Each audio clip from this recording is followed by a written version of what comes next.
Why not do a news video regarding the movie and TV and entertainment and everything that now is just at home? Home stuff. Yes, we're almost done the Tiger King series. We've got one episode left. We've watched 6 out of 7 so far.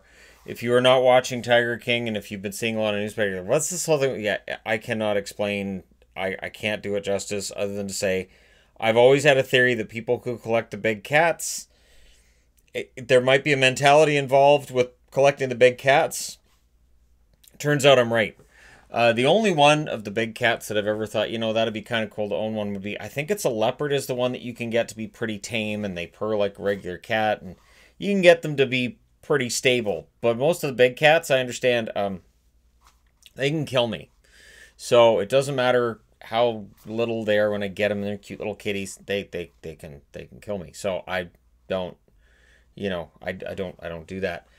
So the interesting thing to me is that right now people are talking about how accurate it is. Well, it's a documentary in the age of Netflix. There are numerous documentaries on Netflix where people have an opinion on one thing or the other, and it's based on how the documentary presents and everything, like The Making of a Murderer. And then you look at the behind the I can't really say. Well, you look at the news reports and you look at the actual in-depth stuff that they don't cover in these documentaries, and you realize how quickly they can funnel you towards a conclusion. So they make these documentaries, and I don't know. I think this goes back as far as Roger and Me, which was many decades ago. But Roger and Me was Michael Moore's big break. And Roger and Me was a fun movie. I enjoyed that one. But again, documentaries do kind of steer you towards their conclusion. So, as a for instance, Carol Baskin, who runs Big Cat Rescue, there's an episode in there where they make you look like her husband disappeared, and maybe she kind of knows where he is. Maybe she knows what happened. Maybe she had something to do with it. And it really makes you think, yeah, definitely makes some sense if that's what happened. But then you get into some of the storyline around it away from the documentary and you start reading things she said and you start reading more about reports and you realize they're making you go that way. They're saying, all right, here's what we're sharing with you. So anytime you're watching a documentary, you're going to get some of the truth and some of not the truth. And then there's talk of a season 2, but that wouldn't be for years because Joe's in prison. So, and they reveal at the very beginning Joe's in prison. So I'm not giving away any spoilers here. It's not that we don't know how it ends up. It's just getting there is so weird. It's just what all of these people are completely crazy, and they introduce a new character. You go, I wonder how he's crazy, and about 3 minutes in, you go, and that's how he's crazy, or that's how she's crazy. Oh wow. The funny part to me was watching that, and these guys are using these cub versions of the big cats to meet girls, and I'm thinking, I had cats for years, I couldn't meet anybody. And then when I met somebody, it was despite the internet telling me, well, you don't want to take pictures with cats. Girls don't think cats are cool. And then I met one that thought they were. So take that, internet. But yeah, it's weird because apparently if they're small cats, then people are like, that's kind of wussy. But if it's a cat that can kill you, then all right, yeah, that's pretty cool. That's pretty cool. Yeah, no, I wanted my picture taken with that. I don't know where to start with. Anyways, the whole industry is sad, and the fact that there are more tigers in captivity now than there are in the wild is just, and you can't release them. Especially some of the tigers that I was looking at in that documentary. I was like, that one doesn't look well. Like some of them looked sickly. Some of them look like there was something mentally wrong. And when you're inbreeding the cats the way they have to, you're gonna get that. So. Yeah, this was it. There are alarming parts of that show that I had not expected from the sensationalistic headline of it, but it is fascinating, and they're already working on who's going to play him in the movie. And Edward Norton apparently is among those that says, "Yeah, I'll play him." So, yeah, we'll see when the Joe Exotic movie comes out. Now, next up for me is an HBO series miniseries that they had on. Which was in February and March, called McMillions, which is about how the Monopoly competition raffle giveaway the tokens. Yeah, that all started out as a scam. that you couldn't win the big prizes. They were a scam, and it was a scam in the U.S. and in Canada. So that's up next for me, and how this takes place, and all of that. So I'm going to watch that one next. And again, it's one of those, you know the end, but you don't know all the story of it. And I've read some articles on how it's not 100% accurate either. I don't know why documentaries are. It's certain, but again, I'm the guy that complains about movies, disaster movies, because I'm like, the science is so much more terrifying than this.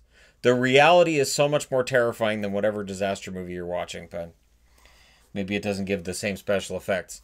Worst Picture was announced a couple weeks ago. I don't know what I was doing a couple weeks ago. Oh, right. Trying to figure out how the world's going to work. So the Razzies came out, and, it's easy to ignore that Cats won Worst Picture. Worst Picture of the year goes to Cats. And, that shouldn't be a surprise to anybody. Cats kind of swept it. They really did. They did very, very well in sweeping the Worst Picture of the year. Also nominated was The Fanatic, which stars John Travolta, and Red Letter Media did a fantastic video on that. The Haunting of Sharon Tate, Tyler Perry's Medea Family Funeral, and Rambo Last Blood. Now, Rambo Last Blood, of course, when it came out, a lot of people were defending it. There were critics who were offended by it, and I don't know. The Rotten Tomatoes score is low. Again, I've talked about Rotten Tomatoes before and how sometimes it feels like it's artificial in both ways. In that some movies it feels like are given a lower score than they probably should be, and some have a higher score than they should. So I take it all with a grain of salt. But yeah, so Rambo Last Blood didn't do particularly well. Also, I want to just throw this into a video here. I did post it on the community page, but I know not everybody checks the community portion of the channel. I'm going to be doing some gaming live streams on here as well. In this era where we all need a distraction. I tried yesterday. I mentioned this in a live stream yesterday, or in a video yesterday. No, it was in the reading where I tried to play Need for Speed Rivals. And it was funny because I thought, I wonder why I stopped playing this. I really enjoyed this game. And then it was maybe 10 minutes in, I'm like, yeah, this is why I stopped playing it. It just sucked because I'd be like, I don't want to get into a police chase, and all right, I'm just going to go out, drive around, collect some points, and level up. Why am I in a police chase right now? All right, well, I'm going to do I can get away over here. Nope, there's 2 more police cars. How could police cars be waiting for me right here? So, didn't take very long, and I gave up. So I probably won't be streaming that one. I do have numerous video games that I can do live streams of. I used to, before my hockey channel got big, I used to do live streams where I was playing Star Wars Battlefront. I was pretty good at the air combat portion of it. I wasn't too bad.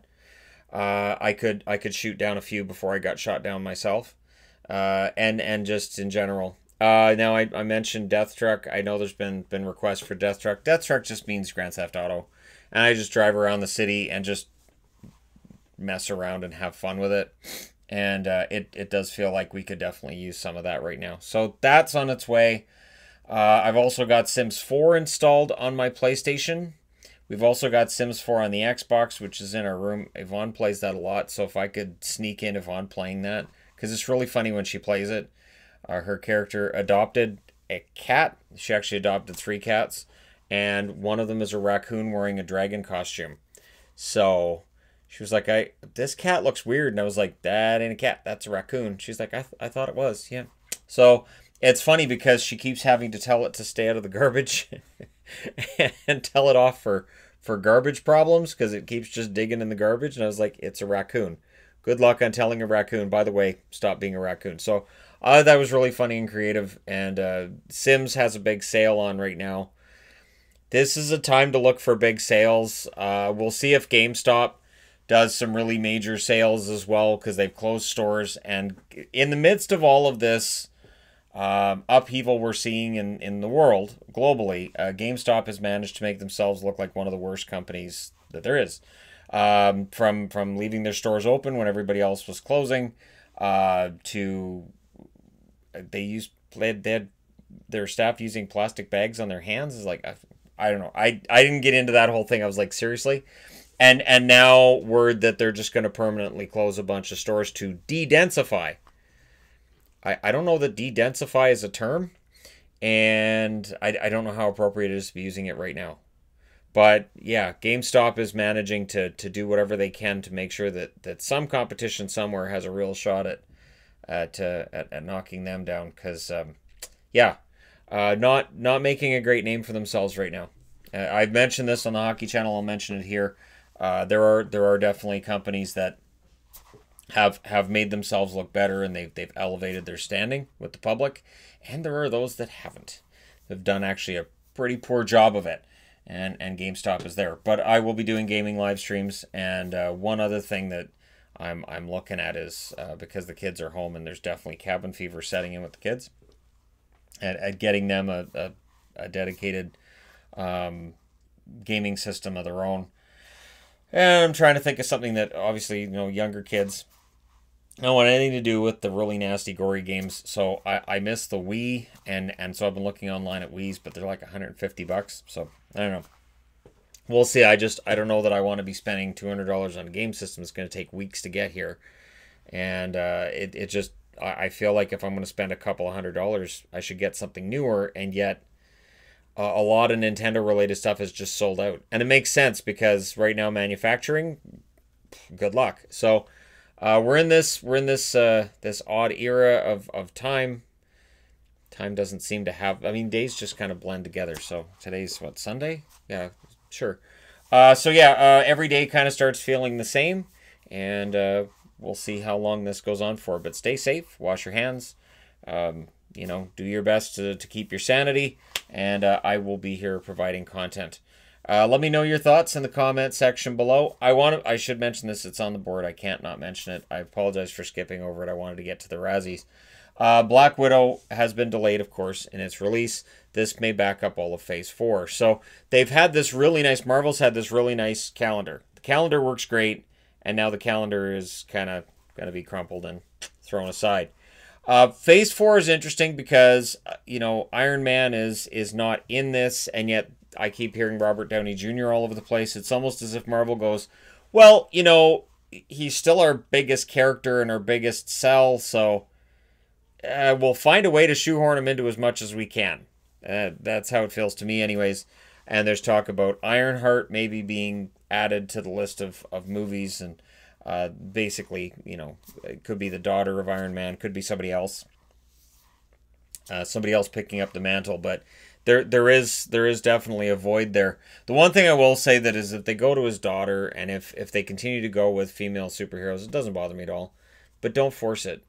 Don't try to force this through, because what we saw with Star Wars, and we're still getting all this retconning of Star Wars and all this, hey, go read this book and this book will tell you this. No.